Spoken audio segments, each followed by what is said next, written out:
Thank you all for joining us tonight. Welcome to Advocacy Ground Rounds with Doctors for America. I'm Dr. Megan Curry O'Connell. I'm a family physician and medical epidemiologist with the CDC Foundation and Great Plains Tribal Leaders Health Board, and I am a current Doctors for America Copello Fellow. I will be your moderator for this evening's Advocacy Ground Rounds. I want to take a quick minute before we start to invite you to officially join Doctors for America. Being a DFA member today means taking the important and simple step of selecting a membership level and paying your annual membership dues. There are 6 different levels to choose from. A DFA team member will put the link to join in the chat.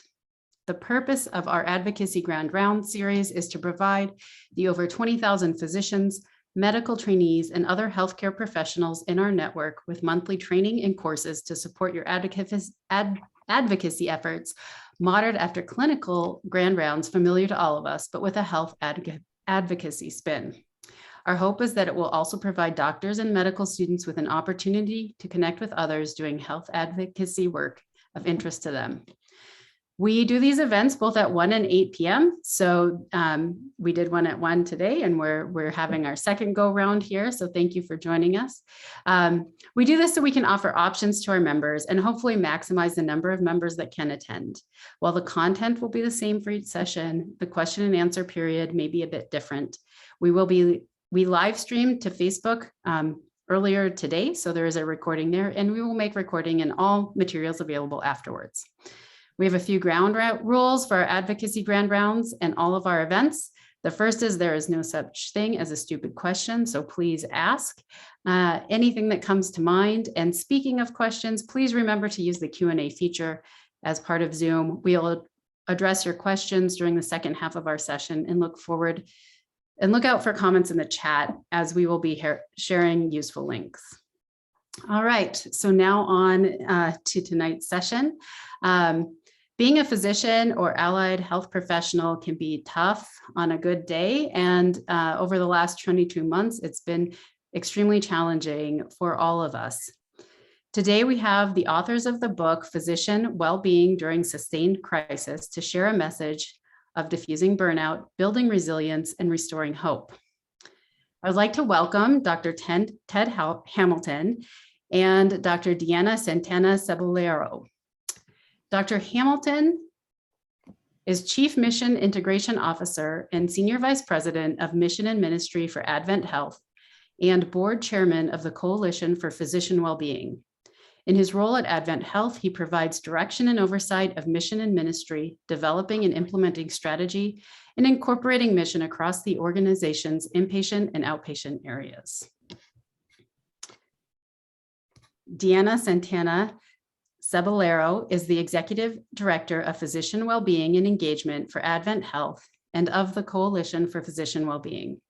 In her role at Advent Health, she focuses on the development of mission-specific initiatives, such as the development of a mission-fit behavioral interviewing program, as well as onboarding, mentor, and integration programs to increase the well-being and engagement of physicians and advanced practice providers. Thank you both for joining us tonight. We're so grateful to have you here, and please take it away, and we look forward to hearing what you have to say about physician well-being during a sustained crisis. Thank you, Dr. O'Connell. As I get our PowerPoint up, I just wanted to say thank you for having us and thank you for collaborating with us. I'm going to quickly go over and share a little bit about the Coalition for Physician Wellbeing, and then Ted will go into more about the book and the contents, and then we can go into a Q&A and answer any questions that you have. So first, our learning objectives. After today's session, you'll be able to identify 3 administrative approaches to sustaining physicians in sustained crisis, identify the primary reasons physicians are called to the practice of medicine, and identify emotional and spiritual tactics to help physicians retain their meaning and purpose or their calling to medicine and support one another.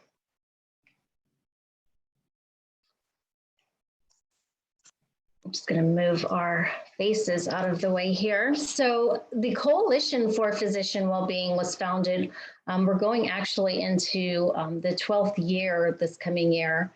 We are a boutique organization with just over a little over 150 members from across the nation. As you can see on the right, there are some of those members there. We are really a volunteer-run organization since inception. So our focus is mainly how do we work with other organizations to support their well-being programs, or to create a culture or offer a framework for well-being, so that it can then be used as be the culture of the organization, where the providers are taken care of, they have a program in place, there are resources available to all of them. And this isn't necessarily something where it's a one-on-one individual basis, where we're offering some resiliency options, which are also available, and we do share that information. But our focus is really, how do we work with other organizations to ensure that they've created that culture of well-being within their system. So our members represent over 50 hospitals, health systems, or physician groups. They are both large and small. They are academic and non-academic. They are not-for-profit, for-profit. They are faith-based and not faith-based. So we also have members who support well-being in some kind of a capacity, such as coaches, psychologists, chaplains, and others that just really have the heart for supporting, creating, deploying a well-being program. We also have 8 volunteer board members. 5 of those board members are physicians. The rest of them have supported a program or are running a physician wellbeing program within their organization. So we've got a really great bunch of leaders that are helping us to build a great organization to create those resources for others. So I want to talk a little bit about what our definition or our approach of well-being looks like at both the system level, and understanding that there is a personal level to it as well. So we embrace physician wholeness, which we understand to encompass physical, mental, social, and spiritual health, and which supports the embodiment of our work as a ministry of healing. So during COVID, we were able to pivot. We offer monthly webinars, very similar to the grand rounds you have here. And we pivoted to weekly webinars. And with the members that we have in place, and even non-members, we had many of them reach out to us and say, how can we help? How can we offer a webinar to be a resource to our providers out in taking care of our patients right now during COVID?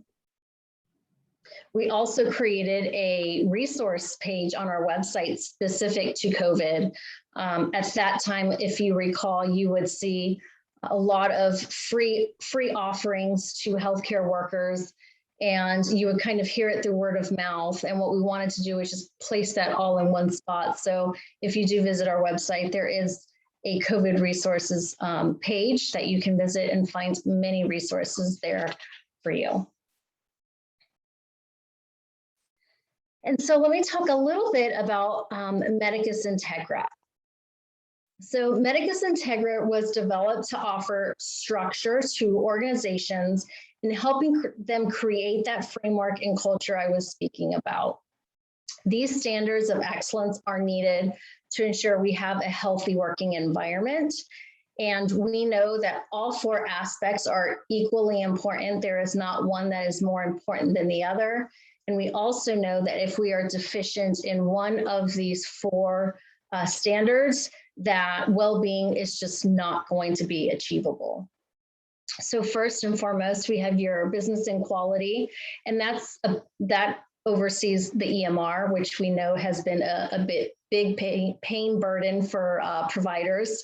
Work redesign, which is very similar to workflow changes and ability in those outpatient practices. Turnover and engagement of providers. Culture is focusing on code of conduct. Is there one available? Is it followed?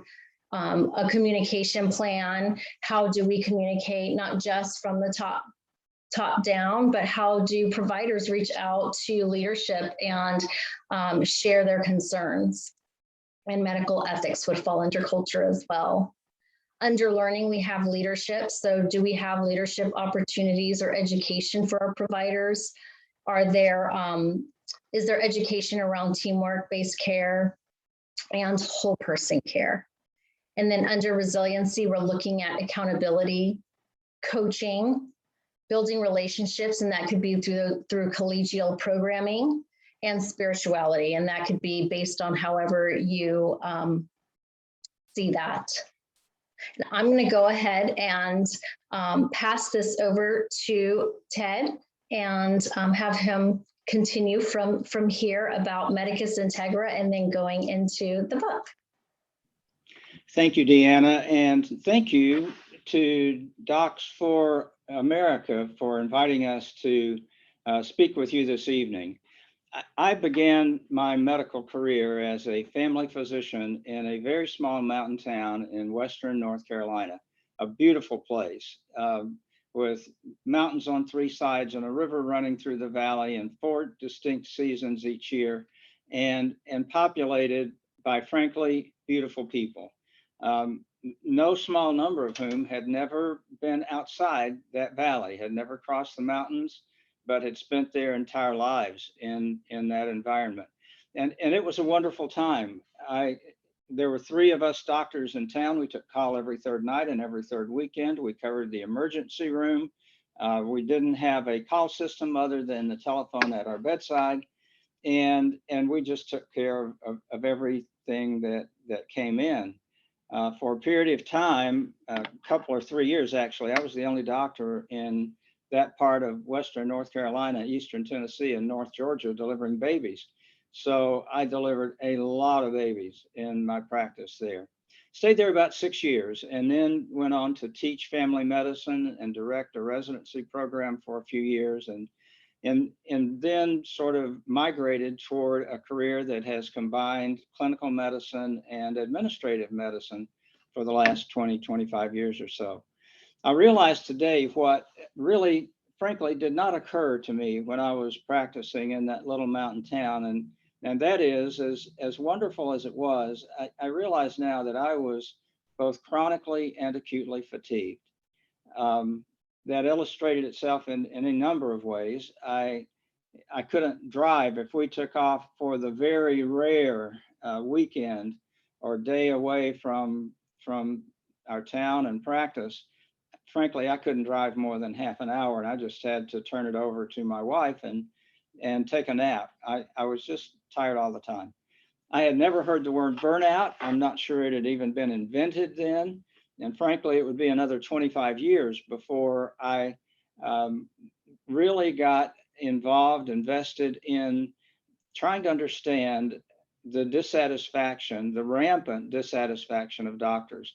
So around 2005 or so, I was asked to take a job that would turn out to engage me for the next 15, going on 20 years now, thinking about working on and developing an understanding and strategies for dealing with physician burnout. It was a very different time, even then in 2005. There was very little in the literature about physician dissatisfaction, about physician burnout. I had never seen statistics on physician suicide, although I know that they happened then like they happen now. The reasons for a physician burnout were really quite different then. I came across one article in the Physician Leadership Journal that had done a research project on the reasons for physician turnover and dissatisfaction with practice. And the reasons then had to do with downward pressure on compensation, with professional liability and increasing liability insurance, and with the ongoing demands of on-call medicine. So we began to think about how we might address those issues. 5 years later, somewhere around 2010 or 11, a study, a very large study performed in collaboration by the Mayo Clinic and the American Medical Association, demonstrated some of the first statistical data that we had on physician burnout. The survey was emailed to 27,000 doctors. There were 7,000 responses. So it was a very robust project. And it demonstrated for the first time in a scientific way the issue of physician burnout. About 42% of the physicians responding to that survey were showing signs of burnout, dissatisfaction with their work, depersonalization, just viewing the workday as checking off the boxes and not engaging with it as they would previously have done. And so we began to try to sort out what we could do about physician burnout. And the issue of physician suicide began to be explored a bit. I'd have to tell you that even today, the statistics on physician suicide are still not very robust or very strong. But we believe, from kind of putting together the bits and pieces of research that we have, that on average in this country, a doctor commits suicide every day. 350 to 400 physician suicides every day. That issue came home to me in a very personal way when I learned of the demise of one of my colleagues from medical school. Arguably the most brilliant, certainly one of the most accomplished physicians to graduate in our class. He chose to go into pathology. He then did a fellowship in neuropathology at a very prestigious medical center, and then went on to practice his entire career at one of the top 5 medical schools, research institutions in the United States. During his career, he published over 700 scholarly articles and either wrote or contributed to a dozen books. He became an internationally known expert in tumors of the brain, cancerous tumors of the brain. One morning, my guess is that he was probably 55, maybe 60. He didn't show up for work one day, and that was totally unlike him. When he didn't show up for work the second day, people were sent out to his home to check on him, and they found that he had died apparently by his own will and by his own hand. I probably know 3 or 4 physicians relatively close to me who have gone a similar route. It's a major problem. The causes of this are different than they were 15 years ago. Today, if we ask doctors what it is that vexes them most, that takes the joy out of their practice, it seems to be a combination of what might be described as corporate medicine, with the demands to be productive, to see so many patients a day or so many an hour, and it feels a bit like a treadmill. Part of that has to do with the need for productivity to maintain compensation. A significant piece of it has to do with the electronic medical record that it's abundantly clear is stealing personal time from practicing physicians. We know because it's electronic when physicians are doing their records. And they're doing them at night after the children are in bed. They're doing them on Saturday night when the family, the kids and the spouses want to go out and enjoy an evening together. There are medical records to be done. Now, I know that there's a lot of work going on in that arena, but it's a vexing problem. It's a huge challenge. And I think we're making some progress in some places, but doctors still view that as one of the elements that just makes medicine kind of a burden to practice. Well, that's the way it was until 2 years ago when COVID loomed over the horizon. And we've been asked, what's really different about a sustained crisis that could describe the current COVID pandemic? What's different from before? Are the pressures or the burdens the same as, just in greater number, or are they really different? I think back to the days of February, March of 2020, when we first began to perceive the emergence of COVID in North America. And frankly, one of the stresses was that we didn't know what to expect. We didn't know how long it would last. We didn't know how serious it would be. We didn't have medication to treat it. There were no rules to follow. There was very little guidance, but the patients kept coming into our emergency departments and our physician offices and being admitted to the hospital with respiratory distress and being put on ventilators, filling up our intensive care units, taxing our ability to provide sufficient personal protective equipment, masks and gloves and gowns in sufficient supply, and even ventilators. But even that wasn't the worst of it.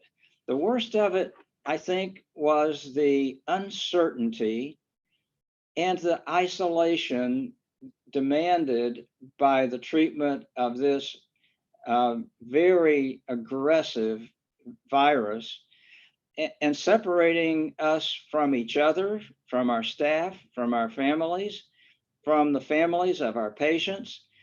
The uncertainty and isolation were really most challenging. So the first part of this book, Physician Wellbeing During Sustained Crisis, has to do with the crisis itself.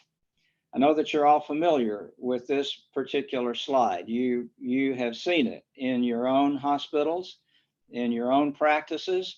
This happens to be from the CDC, and you'll see to the left of this graph a couple of relatively low bumps. And then there is the Mount Everest of bumps right in the middle. And then it cools down again, and you see it start up again later. So that's the history. That's the story of COVID. And it was at the top of that Mount Everest of COVID that the chief medical officer of Advent Health's flagship hospital called to say, I have 400 patients in ICU beds on ventilators. And he said, my staff is at the breaking point.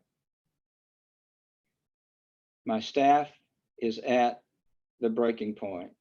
And we didn't know then how long this would last. In our company, it lasted somewhere between 6 and 8 weeks as it went up, peaked, and came back down.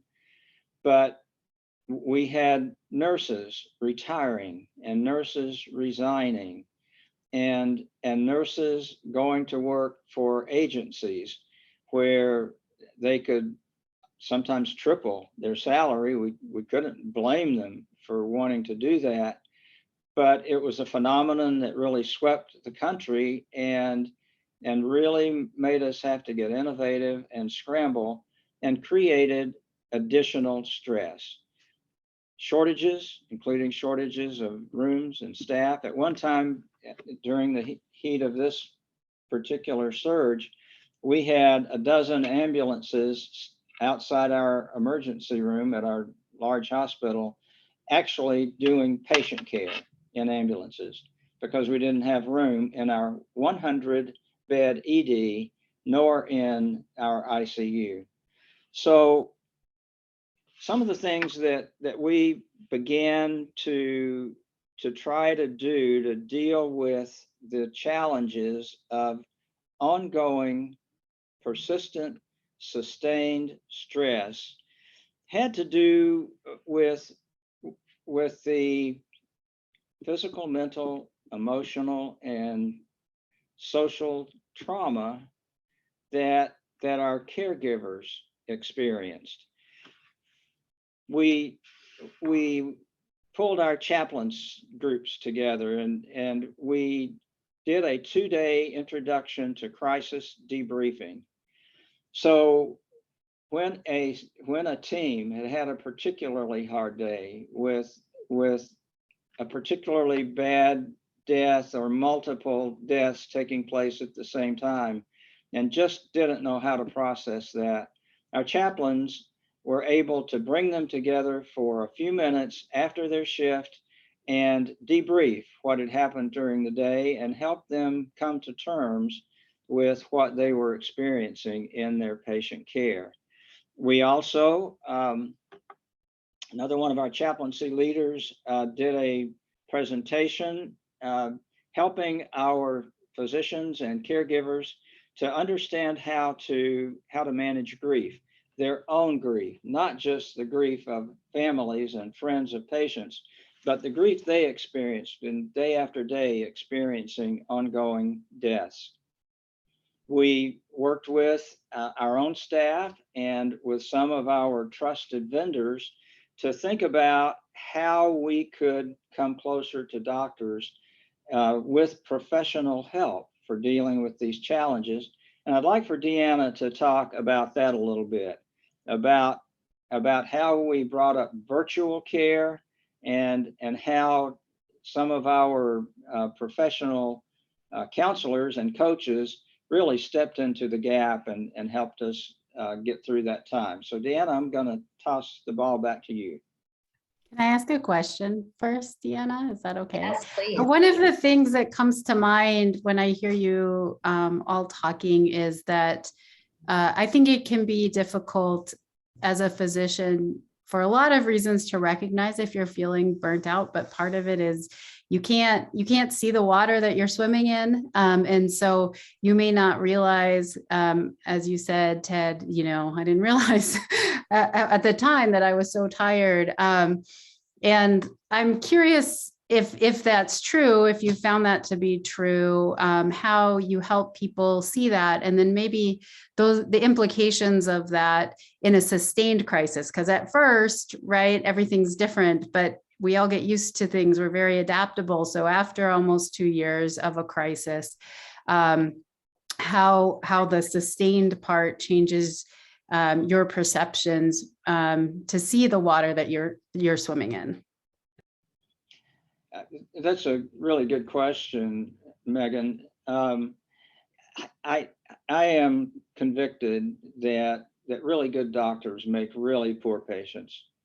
We start off by denying our symptoms, ignoring our symptoms, then we treat ourselves, then diagnose and treat ourselves. And if that doesn't work, we stop a colleague in the hall and say, I've got this patient that's got this problem. What would you do? And when that doesn't get the job done, finally we go make an appointment with a doctor that we trust.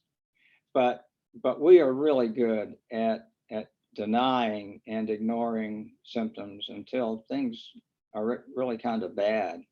So your point is well taken. I once thought there were only two kinds of people in the world. There were doctors and there were patients, and I was a doctor. which meant that I was not a patient and couldn't ever be a patient because I was a doctor. Well, we're patients too from time to time. I don't know if anyone else is interested in sharing or exploring this, but I would be curious if any of our participants would be open to sharing, even in the chat or something like that, if they've ever had these experiences. I know I myself, I've shared experienced burnout pretty early on in my career, but I know one of the first things to kind of recognize where I was at, I literally said to myself, I will not run places. Like I was running from my car to the wards to the clinic, or speed walking at least. And I thought, this is not sustainable. You will walk at a regular pace. And if you're late, things are going to be late, because it doesn't make any sense to run from place to place, which is a little thing, but I'm just curious if people are willing to share or want to, if you've also experienced things like that.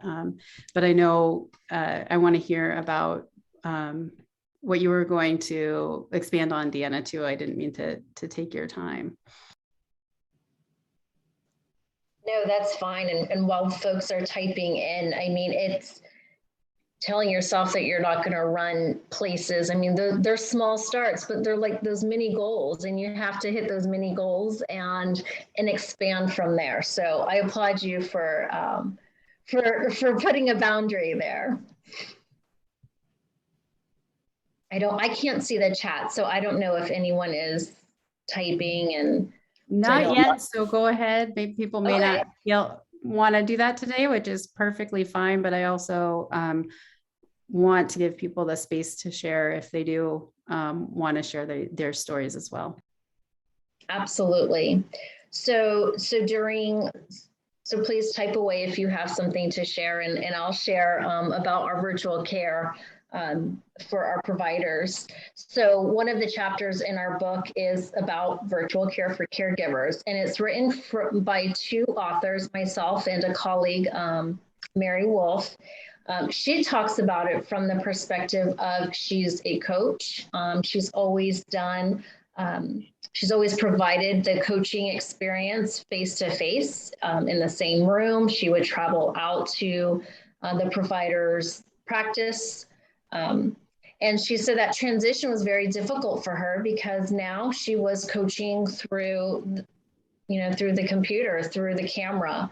But it turned into a really great experience for her, specifically because she was seeing the provider in their home environment. So, sometimes you have a picture hanging in the back on the wall, or you have something that's just eye-catching, and you can start talking about it and getting to know them in a different way.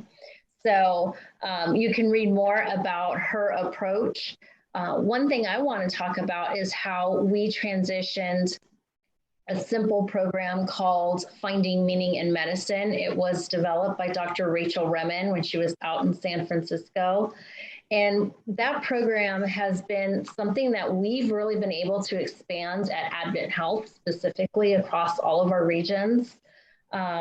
It's as simple as bringing a small group of providers together. We offer a dinner so that they can come, eat, fellowship, and then sit down and talk about usually a one-word topic. One of those that I was able to experience, we did more than one word. We did a grateful patient. And so we had a physician share a story where he started it as, I've never shared this before. And so many of the stories shared in that type of setup are started with, I've never shared this before, or I've never told anyone, or I've only written this down, and this is the first time I'm going to share it out loud. But he talked about a patient who had tried to commit suicide. He was a general surgeon or trauma surgeon, and when they were wheeling her to the OR, she asked him, why why did I survive this? I mean, she thought she was going to be able to take her life. And he said, well, maybe God's not done with you yet. And so he goes on to share that after a few years, he had gone to church one day and he was really tugged to go to church. He had just come off of call and he really didn't want to go, but something told him to go. And he sat in the back pew and he was ready to leave as soon as it was over. And they were having testimonies, and a young lady gets up and starts talking about her experience of when she tried to commit suicide. And he quickly realized that was his patient from a few years back. And after he went up to her and he hugged her and he told her who he was. And it was such a grateful experience for him. You don't always get to see where your patients go after something like that. That's usually not a gift you're given. But these programs, the Finding Meaning in Medicine, bringing everyone together to have a conversation, to share some meaningful moments that many providers don't even share with their spouses, any of their family members. We knew that this is an important initiative and one that we did not want to stop. So what we did was we said, let's take this to the virtual setting. We did get pushback. Many of our physicians want that in-person feel, that space where, you know, they're comfortable, they're eating their dinner, they're kind of just catching up, and then they go into, you know, into the conversation. A virtual experience, I mean, you don't know who is in the house that can hear you if you share this vulnerable story. And so many pushed back, and they pushed back for a few months. And then we said, we really need to do this.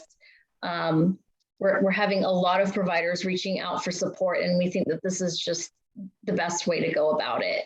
And so we did. In fact, physicians were very grateful. We had separate groups for our advanced practice providers, but one of our hospitals did something similar where they brought their medical staff in. CEO and CMO somewhat facilitated it, and everyone was able to just express what they were feeling, what they were going through, what they were hearing that was happening in other facilities in other states. And it was so meaningful to them. They said, please, let's do this again. And sometimes all it is just sharing what you're feeling, what you're seeing, what you're hearing, and having someone else say, yeah, I feel the exact same way. You know, I thought I was the only one. So. Yeah, and we actually have someone, Jen has her hand up, and I know you put your comments in the Q&A. Are you willing to share? Sure. I don't know. This is all a powerful topic to me. I honestly struggle a little bit with depression personally, and I have since probably I was a kid, but it became, you know, more obvious when I joined med school because the stress level is much higher. And I'm an emergency physician and I love my job, but I see constant trauma, and that cannot, you know, as strong as anybody can be, that leads to PTSD. I mean, I have so much anxiety about, you know, my husband, basically I want him to wear a helmet when he walks out the door because I've seen all the bad things. So you do kind of have that experience from that, and you need to talk about it. And I think you need to talk about it with people who are going through it, because like you said, it's different talking to your spouse than it is to your colleagues who have experienced it. And there is data that, you know, veterans need to talk to veterans and rape victims need to talk to rape victims. And I think emergency, you know, team, including probably the nurses and, you know, APPs and everybody that sees daily trauma, needs to talk about it together. I think it's super important. I wish I had a way to incorporate it into being required. Like, I think all first responders should be required to go to therapy, but I don't know how realistic that is. It seems probably not. There's definitely not enough counselors even for me to send my patients to. But it's challenging. I'm glad we're talking about it. I joined this, to hear what other people are going through as well. So thank you. Thank you so much for sharing your story. One of the things you mentioned triggered something in me in terms of having time to process this as a group with your team or with your colleagues. And I know that I was curious if our speakers have experience with that in terms of working with groups or systems to ensure this time is available. I can remember, in my first, I think, experience with this as a medical student when we had working in the emergency room, and there was a child who was a victim of child abuse and very badly injured. And so there was kind of, at some point in the night, not necessarily after we saw this patient, but maybe before everybody left, there was like a 3-minute, how's everybody doing? So they tried, but it was in the middle of the emergency room. It was very short. And then we all, went on. And I'm curious if you've seen successful models of this being incorporated into the regular flow of things, or having the time and space to actually do this work, especially as a group. I'll take a shot at that, and Deanna may want to join in. I think there are two things. We know now, based on good research, that dealing with physician burnout is much more effective when an organization gets involved, and we don't just leave physicians out there by themselves trying to figure out what's wrong with me and what can I do about it and how will it affect my recertification and all of these things. Good data shows that doctors who have the benefit of organizational support as well as personal interest are doing better than otherwise. The other thing I would say with directly to Jen's point is I have a burden that we as doctors take some responsibility for each other. It's one thing to take care of ourselves, but we know when our colleagues are in trouble. We know when they're acting differently. We know when they're not keeping their medical records up. We know when they're snappy, when you have to call them at 2 o'clock in the morning where they weren't ever before. We know when they have had 3 auto accidents in the last 6 months. And to be able to say to my friend and colleague, how are you doing? You just don't seem to be yourself. Would you like to talk about it? Let's go get a cup of coffee. And that is a starting point. And then to have the backup of the organization to provide professional coaching or counseling as needed is just huge. So collegiality, caring for each other, I think is a big element of that. And Deanna, you might add to that as well. No, I agree. I think it is that. And I think we may need to train physicians on how to do that. I think there's a fear that if I check in on you, I know I'm opening up Pandora's box because I know there's something wrong and I don't know what resources I can share with you. Or so it's almost like what resources are out there? How can we support that conversation? Because there is that fear of, I'm going to go and ask someone, check in with them, and then they're going, I've had where I've checked in with someone and what they have shared with me, I'm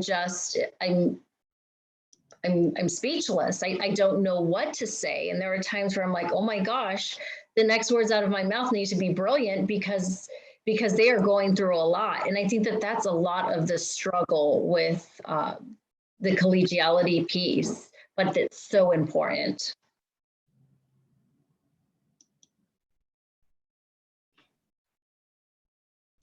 Thank you so much. And again, thank you, Jen, for the questions and comments. Does anyone else have questions and comments? I have a lot, but I don't want to dominate the conversation either. We have a couple of more minutes that we can share. I think one of the things that we touched briefly on before, Deanna, was this issue of being able to seek care and feel like you're able to do that. Can you comment on that? And why maybe physicians, besides just being bad patients, but might be stigmatized in receiving mental health care when it's needed? Yes, absolutely. Absolutely. So I think prior to COVID, asking for help gave that stigma that there's something wrong with you. And everyone is fearful of seeking help, asking for help, getting that help. There have been physicians who have driven out of town, used a different name and paid cash to see someone because they are struggling and they don't want to have to go. And when it's time to renew their license, check that box that they sought care or mental health care. So if we can remove that stigma where it's okay to not be okay. I know Advent Health had this big initiative earlier in the year when COVID hit, but it was across the system for everyone. And, usually you're, hey, how are you? Oh, I'm okay. And we continue on the day, but it's okay to not be okay. It's okay to not, to respond and be like, well, I'm struggling. And we need to learn to pause and to be in that space with them and learn more and hear what they're going through. But with physicians, I mean, we've got to take away that stigma so that they can go and get the help that they need, because we want physicians to be healthy as they take care of patients, as they take care of each other. So that's a little bit about what you were talking about earlier. I don't know if Ted wanted to add to that, or Dr. O'Connell, if you wanted to.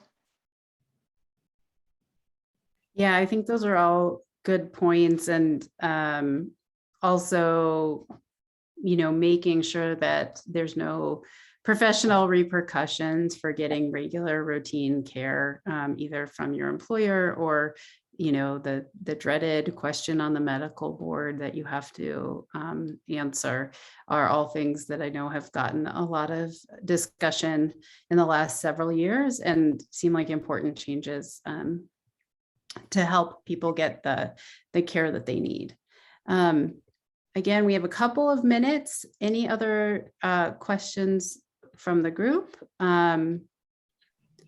or closing words from our panelists? I have a couple of questions if there aren't any, so maybe I'll get one more in. If no one else is going to speak up, but I'll give it a second here.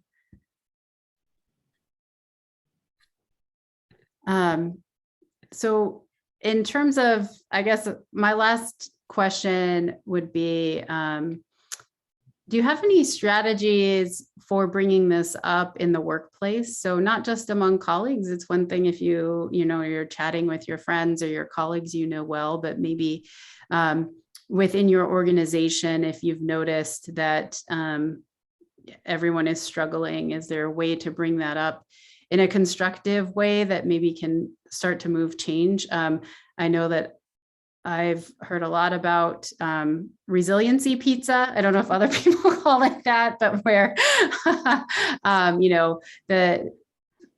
the hospital administration notices that people are burnt out and they go, yay, let's have a pizza party and I'll get back to work.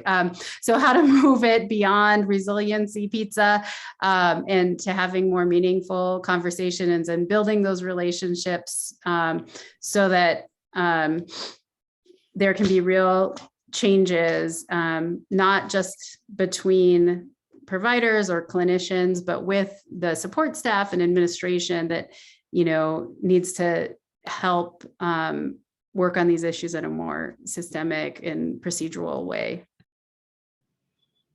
I noticed that Jen just put a chat note in: to be a champion for wellness, show data, use facts. And I think that's so incredibly important. We have advocated for years now the marriage, so to speak, of physician champions and executive administrators, dyad management. The physician brings to that arrangement experience, a bridge to the medical staff. The senior executive brings the resources of the organization, both in terms of financial resources, but also in terms of being able to bring together the people and develop the processes to make things work. So where we have seen the most successful organizational strategies is where, at a minimum, in a small to medium hospital, you have a physician who really deeply cares, teamed up with a senior executive who comes alongside and is a faithful friend and supporter of that work that needs to be done. And together, those dyads make differences in organizations. So that's one thing that is so really, really important. I agree. And I think the one thing I would add to that is COVID, burnout existed before COVID. COVID did shine a light on burnout. And I think now you'll see where organizations before didn't prioritize any programming or resources for well-being. And now I think it's much easier to advocate for yourself, to advocate for your colleagues for support. I mean, now more than ever, you can easily get research and the data that shows the impact. I mean, sometimes you have to show them how it impacts the bottom line for them, and that's okay. We can give them that information, but how can they then take care of their medical staff and the teams within the facilities or even outpatient practices? But now I don't think you have to work as hard to let them know that you need help. There are resources out there. So it's more of what Ted is saying, just advocate, working together with that leadership. They should be able to implement it. I mean, now more than ever, I don't know what else, what other pandemic would really highlight this as much as, COVID has. So. Yeah, that's a great point. And I think a good ending here for us as we are approaching the end of the hour, that if anything, hopefully that the stress and the burnout that providers has experienced during the pandemic has offered an opportunity to address this long-term, because hopefully the pandemic will wind down, and then there will be a chance for rebuilding, and this can be a topic as part of that, and how we're going to move forward in our individual clinics and hospitals, but also in the system as a whole. So thank you all so much, especially our panelists, Dr. Ted Hamilton and Deanna Santana Ceballero, for the great conversation, and for Jen and others sharing their stories tonight. We're so grateful you were able to join us today. I also want to thank all of you for not only joining us, but for doing the work that you do, and all of the work that you do for your patients, and taking time today to come here for our advocacy grand rounds. It is not easy to be a physician right now, and there are a lot of people that are feeling stressed and burnt out, So if you are feeling that way, you are not alone. There are lots of us that are feeling the same way. So I just want to acknowledge that. Thank you for the work you do. And please, if you would recommend a patient seek care, if they were feeling like you do, please seek care yourself, because we all should be able to do that to get the care that we need. A couple of quick administrative reminders. This event will be available for viewing later on DFA's YouTube channel. Please take a couple of minutes to complete our survey. The link is in the chat, and you'll also get an email tomorrow that will have a link. We want to know what went well and what other sessions you might like to see in the future and how we can improve. Again, thank you all for being here today. We hope you'll become an official member of DFA.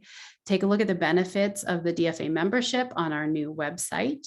The number one reason doctors, medical students, and health advocates join DFA is to be with like-minded people that share the same values and priorities, which I think actually can help with burnout. If you are interested in our mission and values, it can be nice to be with others that are working to try to change some of the things that frustrate us within the medical system. So please consider joining. Remember to follow us on social media like Twitter, LinkedIn, and Facebook to stay up to date with all DFA programs, events, and ways to get engaged. Thank you so much for attending. Again, thank you to our speakers. And